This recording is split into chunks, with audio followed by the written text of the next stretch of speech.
బయటికి అక్రమ రవాణా చేస్తున్నట్టు సివిల్ సప్లైస్ శాఖ తరఫున కఠిన చర్యలు తీసుకుంటామని హెచ్చరిస్తారు.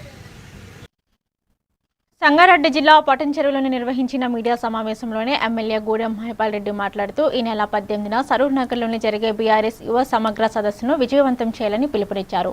పటంచెరువు నుంచి 5,000 మంది యువతను తరలించేందుకు ఏర్పాట్లు చేస్తున్నామని, ఎస్ఐఆర్ ప్రక్రియపై ప్రజలకు అవగాహన కల్పిస్తూ నియోజకవర్గంలోని 422 పోలింగ్ బూతుల్లోని ఓటర్ల నమోదు కార్యక్రమాన్ని వేగవంతం చేస్తామని తెలిపారు.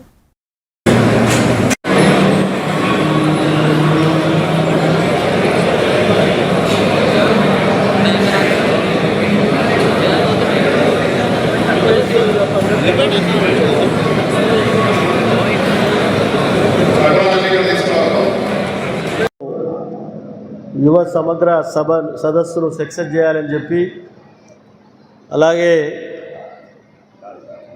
ఎస్ఐఆర్ అంశం మీద ఏ విధంగా మనము ముందుకు పోవాలన్న విషయాలు 2 సబ్జెక్టుల మీద చెప్పడం జరిగింది.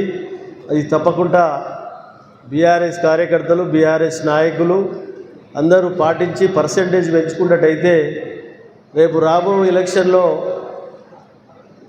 కార్పొరేటర్ కానీ, గ్రామ పంచాయతీ కానీ, ఎంపీటీసీ కానీ, మండలాలు కానీ, ఎమ్మెల్యే, ఎంపీ కానీ అప్పుడు మనకు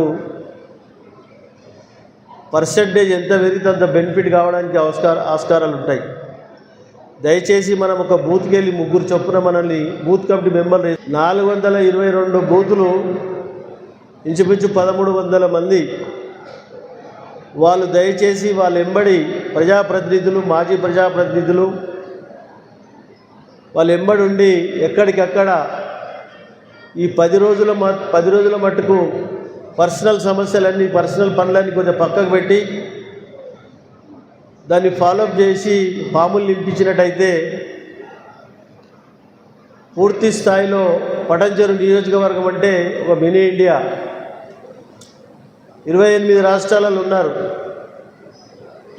మనం తెలుగులో, ఇంగ్లీష్లో, హిందీలో ఒక యాప్ ద్వారా వారికి పంపడం జరుగుతూ ఉన్నది.